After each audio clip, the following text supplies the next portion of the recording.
সাহাবা কোন চিন্তার কারণ নাই। নবী বলতেন নাহি তুতুম আন জিয়ারাতিল কুবুর, তোমাদেরকে কবর জিয়ারত নিষেধ করতাম, ফাজুরুহা, তোমরা বেশি বেশি জিয়ারত করো। একসাথে বলবেন আল্লাহু আকবার। না হয় না, আরো জোরে বলেন। এখন আপনাদেরকে বুঝাই, এখানে মা মারা গেছে, বাবা মারা গেছে, কার কার একটু হাত উঠে করেন তো দেখি। মা বাবা কেউ না কেউ মারা গেছে, তার মানে সংখ্যা বেশি। আপনার সংখ্যার তুলনামূলক একটু বেশি হবে, কারণ না কারো বাবা মা ইন্তেকাল করছে। জিয়ারত শব্দের অর্থ কি? সাক্ষাৎ। আবার বলি, জিয়ারত শব্দের অর্থ কি? সাক্ষাৎ। আপনি কবরের পাশে যায় কি বলেন? আসসালামু আলাইকুম ইয়া আহলাল কুবুর ওয়াল মুসলিমিন ওয়াল মুসলিমাত। মুসলমান অথবা মুসলিমা, নারী এবং পুরুষ কবরের পাশে যায়, কবরওয়ালাদেরকে সালাম দেবে। এখন প্রশ্ন, আপনি যার সাক্ষাতে বাইরে মাইকে অবশ্যই একটু আচ্ছা বাইরে না আপনি ভিতর থাকবেন। হ্যাঁ দিচ্ছেন, মনোযোগ দেন। যে কথা বলছিলাম, জিয়ারত শব্দের অর্থ হলো সাক্ষাৎ। আপনি সাক্ষাতে গেছেন, যার সাক্ষাতে গেছেন আপনি তাকে দেখেন না, কিন্তু সে আপনাকে দেখেন। এটা আপনাদের বিশ্বাস হয়? বুঝেছি। মানুষ মনে করে যে মানুষ মরে গেলে মানুষের সব শেষ, কিন্তু মিথ্যা কথা। এই কথার কোন ভিত্তি নেই। এটা ইসলামী আকীদা না, এটা শয়তানি আকীদা। আবার বলি, আল্লাহ কসম করে বলি, এটা শয়তানের আকীদা। মানুষ মরে গেলে মানুষের শেষ হয় না।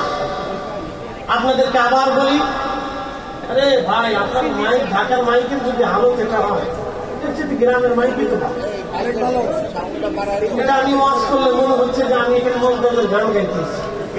বিডিএম জেলখানার দিচ্ছে আছে। বেটির বিরুদ্ধে একদিন কথা বলছিলাম, মানিকগঞ্জে যাইয়া, পরের দিন দিয়ে আমার বাইক পুলিশ চলে গেছে। ব্যাপার কি? আপনি কালকে কি করছেন? যা কর তত করছি, অসুবিধা দেখি কেন বলা যাবে না? আপনার নাম অভিযোগ আছে, যা অভিযোগ আছে তো ভালো কথা, কি করার আছে বুঝতে পারছেন? তো খুব মনোযোগ দেন, আমার দিকে তাকান। আমি এখানে গান গাইতেছি, ভাই একটু সাউন্ডটা লেভেল করে দেন। হ্যাঁ, যেমন সেমনি করে দেন। আমি আপনার মাইকের জন্য কিন্তু আজকে মজা হয়েছিল, এটা বেটার বেটার আওয়াজ করে গান সেটিং হয়েছে না, বাইরে কি হয়েছে জানি না। ভালো করে শোনে, আমরা ছিলাম এক জগতে, এটার নাম রুহের জগৎ। রুহে থেকে আসছি রেহেমের জগতে। রেহেমের জগতে কবে আসছি? মানুষ বলে মরে গেলে শেষ হয়ে যায়। কে বলছে? মায়ের পেটের ভিতরে 4 মাস বয়স যেদিন, সেই দিন আল্লাহ আমার রুহ আমার মায়ের পেটে আমাকে দিচ্ছে। 4 মাস। কয় মাস? 4 মাস। 4 মাসের সময় রুহ আসছে 120 দিনের মাথা। কতদিন? 120 দিন। যেই দিন হয়েছে সেই দিন আল্লাহ রুহ দিয়েছে। রুহ দিয়ে জিবরাইলকে বলছে 4টা জিনিস লেখো। 1 নম্বরে সে কি খাবে সেটা লিখে দাও। 2 নম্বরে সে কি পরিমাণে অর্থওয়ালা হবে সেটাও লিখে দাও।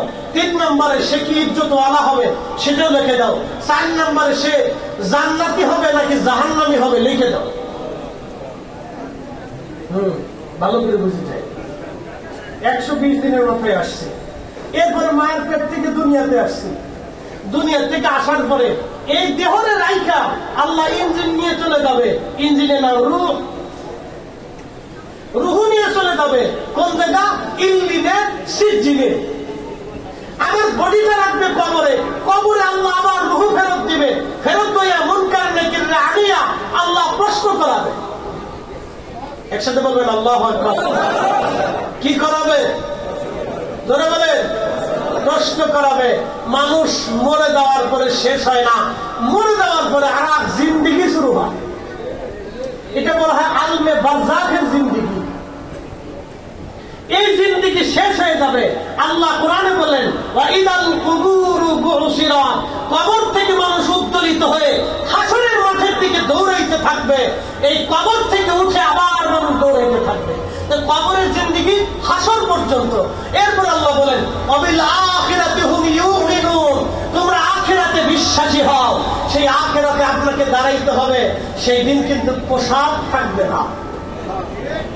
প্রেসিডেন্ট, প্রধানমন্ত্রী, রাষ্ট্রপতি আমরা যারা বসে আছি, আপনার সামনে যিনি বক্তব্য দিচ্ছে, আপনারা যারা শুনতেছেন, ধনী দরিদ্র এই শহরের হাজার হাজার কোটি টাকার মালিক, কারো পোশাক থাকবে না। যারা এই গরিব মানুষের টাকা চুরি করে খাইছে তাদেরও পোশাক থাকবে না, একটা থাকবে।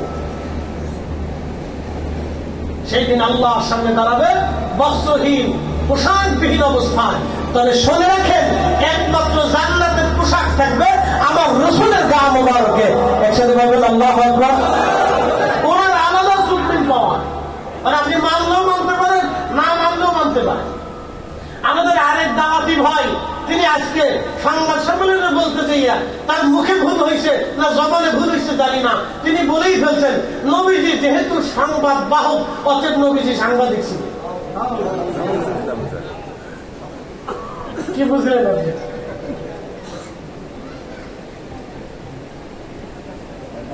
বক্তা যদি এত ভুল করে তাহলে সমস্যা, তার বোঝা গেল ব্রেনের সমস্যা হয়েছে, চিকিৎসার দরকার। দোয়া করি ভাইদের জন্য, আল্লাহ তাদের জন্য আমরা দোয়া করি, তাদের জন্য আল্লাহ সুস্থতা দেন। সকলে বলে না আমি এ কথা কি হইল?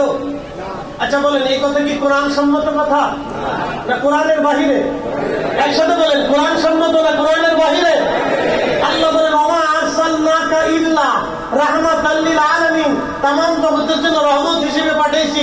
আল্লাহ বললেন কামা আরসালনা ফীকুম রাসূলাম মিনকুম ইয়াতলু আলাইকুম আয়াতিনা ওয়া ইউযাক্কিকুম ওয়া ইউআল্লিমুকুমুল কিতাব ওয়াল হিকমা। আপনাকে রাসূল বানায় পাঠিয়েছি, কিতাব শিক্ষা দিবেন, কোরআন শিক্ষা দিবেন, হিকমত শিক্ষা দিবেন, আপনি তাদেরকে দিন দুনিয়ার জিন্দেগি শিক্ষা দিবেন, আপনাকে মুআল্লিম বানাইয়া শিক্ষক বানায় পাঠিয়েছি। আমার ভাইজান বলে ফেললেন তিনি সাংবাদিক, নিরক্ষর বলে। আবার কেউ বললেন তিনি নিরক্ষর, আবার কেউ বললেন তিনি শুধুমাত্র রসুল, তিনি আল্লাহর দাস। এই সমস্ত অবান্তর অবাঞ্ছিত কথা, এগুলি কি না বললে দ্বীনের দায়ী হওয়া যায় না? এগুলি বলতে হবে দায়ীদের। আমার দিকে দেখেন, দ্বীনের দায়ীরা কি এগুলি বলবে? দ্বীনের দায়ীরা কি আমার রসুলকে ছোটখাটো করে বলবে?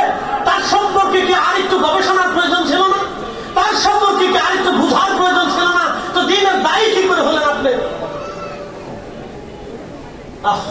আমার এই দিনের দায়ীদেরকে আল্লাহ বুঝদান করুন।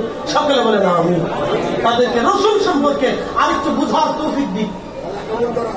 আল্লাহ বলেন ইয়া আইয়ুহান নবী ইন্না আরসালনাকা শাহিদা, শাহিদ বলে পাঠিয়েছি, মুবাশশিরা সুসংবাদকারী বলে পাঠিয়েছি, নাযীরা বিধি প্রদর্শনকারী করে পাঠিয়েছি, ওয়া দাইয়ান ইলাল্লাহ আল্লাহর দিকে ডাকনা বলা করে পাঠিয়েছি, ওয়া সিরাজাম মুনীরা উজ্জ্বল প্রদীপ করে বানিয়েছি।